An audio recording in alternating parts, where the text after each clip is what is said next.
Okay guys, back to reality, back to Abu Dhabi. Ihahatid namin ngayon si Mama sa bus stop kasi papasok na siya sa trabaho. Sama na si Sky. Daming pasahero.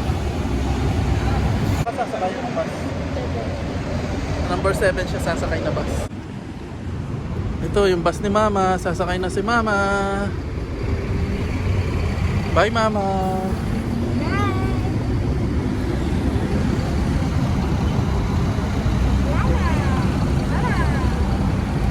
Okay guys, tapos na yung holiday. Balik na naman tayo sa dating gawi dito sa Abu Dhabi. At meron tayong tatlong problema ngayon. Una, wala pa rin akong trabaho. Pangalawa, kailangan na naming umexit ni Sky bago mag June 24. Pangatlo, wala pa akong pera pang exit. So yun yung tatlong major problem namin ngayon sa kasalukuyan. So ang una nating gagawin ay kailangan talaga makahanap na tayo ng trabaho. Pangalawa, maghanap tayo ng pwedeng mautangan ulit. At pangatlo, magbabayad na tayo ng pang-exit. And then next week yata o next week, umpisa na ng school ni Sky. So magbabayad na naman tayo ng school ni Sky, which is problema nga kasi wala pa tayong trabaho. So yun ang tatlong realidad na kailangan nating ma-solve ngayong nakabalik na tayo galing bakasyon. Masasabi ko pang bakasyon yun. Pero at least 'di ba, nakapaggala kami ng libre, nakapagsaya kami, nakasama ko ang mga kapatid ko at nakapag-bonding kami, nagkaroon kami ng masayang moment, nakapaglibang kami ni Sky. Nakalimutan namin ng problema kahit papano ng 5 araw na kasiyahan. So at least natanggal yung stress namin nung 5 araw na bakasyon namin sa Dubai. Napakasaya naman nun, hindi ko makakalimutan. Di ba Sky? Mas maganda mag-swimming. Opo. Tsaka nakalaro ni Sky yung kaibigan niya si Pablo, yung anak ng kapatid ko. Napakasaya nung araw na yun, masyadong masaya. Ngayon, June na ang buwan. Akala ko babalik na ulit sa dati. Marami namang nag-hiring, kaso mostly sa mga babae, female. Tapos yung iba hindi ko naman field, mga technician, engineer, basta hindi sa field ko, kaya hindi ako natatawagan.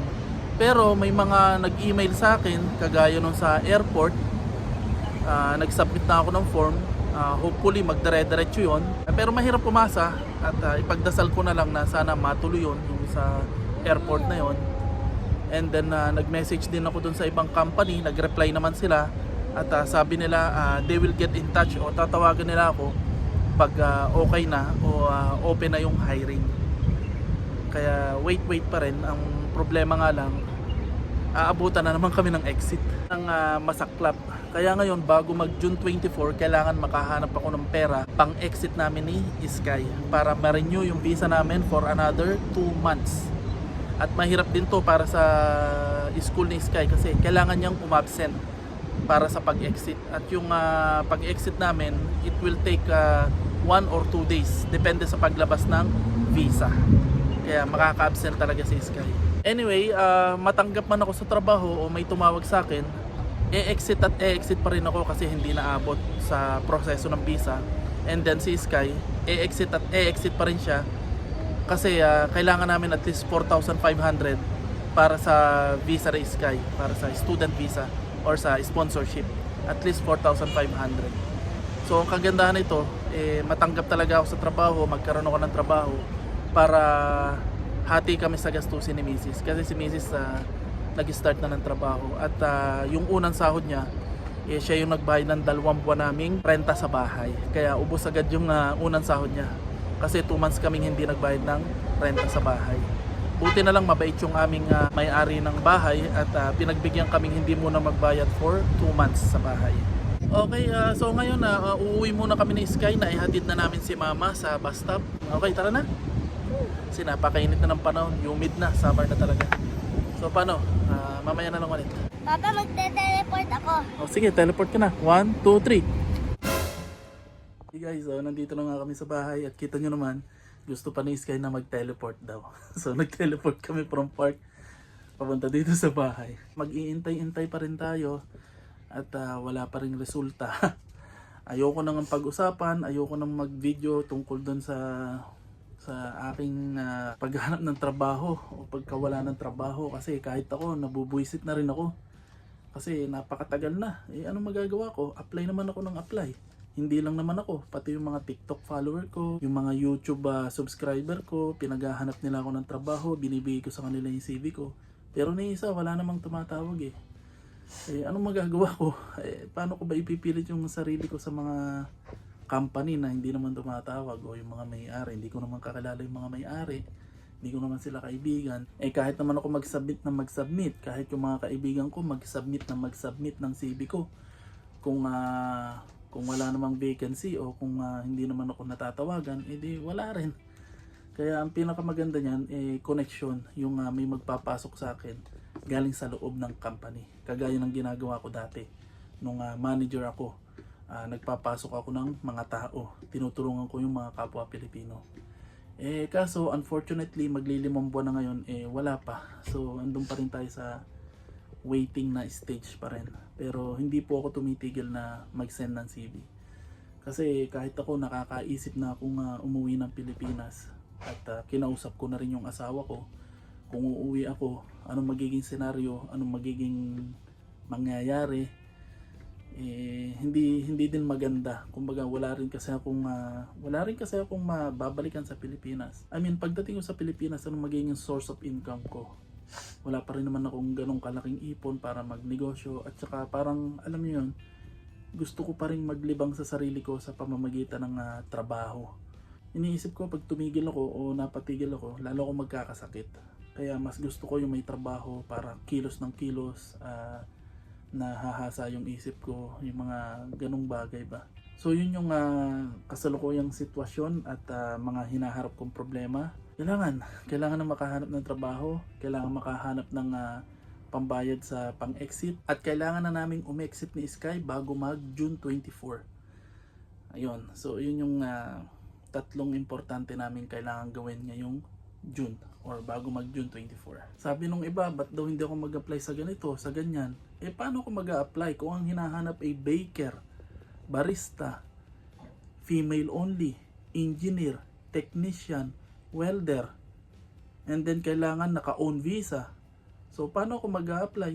Hindi ko naman field yun. Nag-apply nga ako ng waiter, nag-apply ako ng ganito, pero overqualified naman ako, ayaw kong tanggapin ng manager. So ano magagawa ko? Okay guys, nandito kami sa labas ni Sky at para sunduin si Mrs. Susunduin namin siya sa trabaho.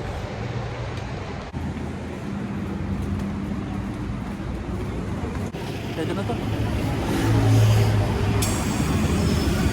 Ay, sige.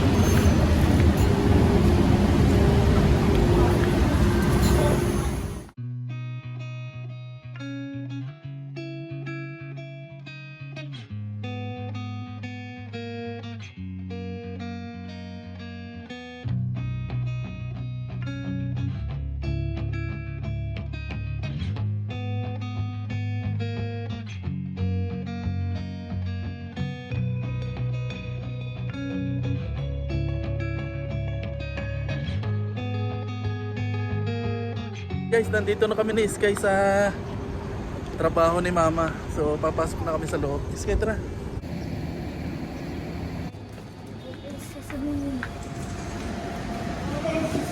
Sa kaliwa.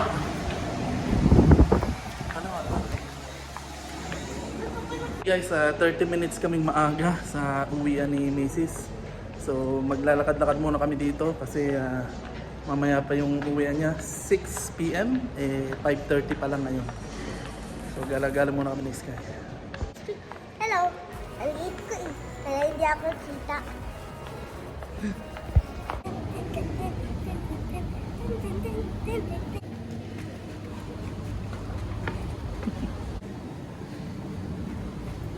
Okay na? Okay na?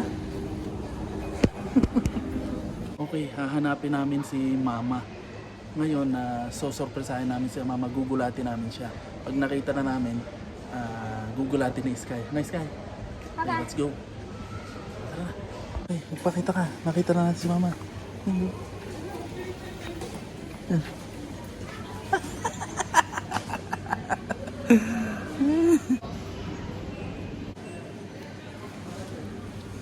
Okay, magagala-gala muna kami ni Sky kasi mamaya pa yung awas ni Mrs. Tara, gagala-gala ka na. Okay, hindi naging maganda yung surprise namin kay Mrs. kasi may tao eh. Tapos hindi basta-basta pwedeng mag-video dun sa cash counter, dun sa pwesto niya. Kaya, ayun, hindi din namin siya na surprise o nagulat. Pero okay na, at least nalaman niya na nandito kami. Kasi hindi niya alam na pupunta kami dito at susunduin namin siya. So, iintayin lang namin yung logout niya and then sabay-sabay na kami uuwi. So, magagala-gala muna kami ni Sky. Diba Sky? Busy sa pagtingin ng laruan. Tara na. Wala na tayong pera.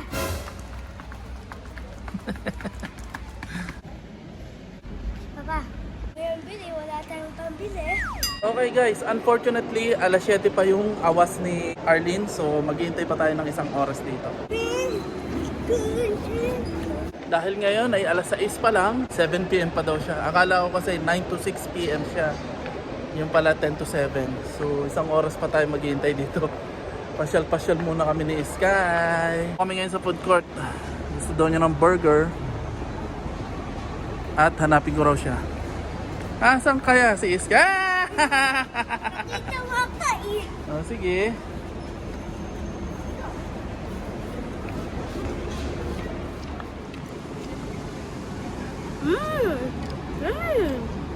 I-rate mo yung burger.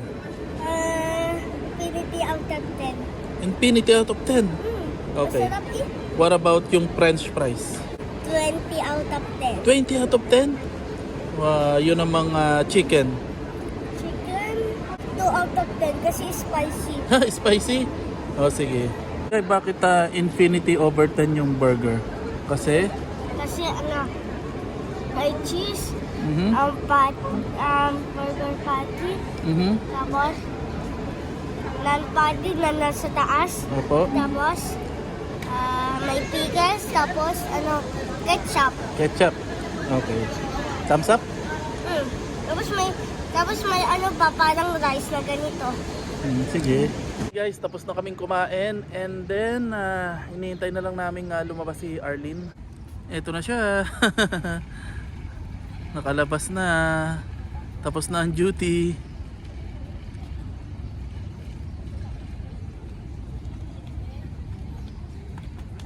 Okay na?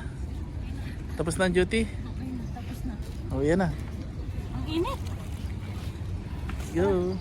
Para maabutan natin 63.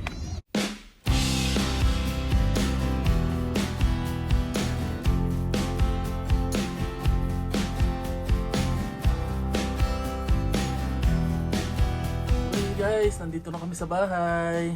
At diretsong labas si Mrs. Tambak ng labahin. Kasi siya lang yung may karapatang maglaba. Okay, so paano guys, hanggang dito na lang yung aming video. And wag niyo pong kalilimutan na i-like and subscribe ang aming channel. So see you na lang po sa susunod na video. Bye bye!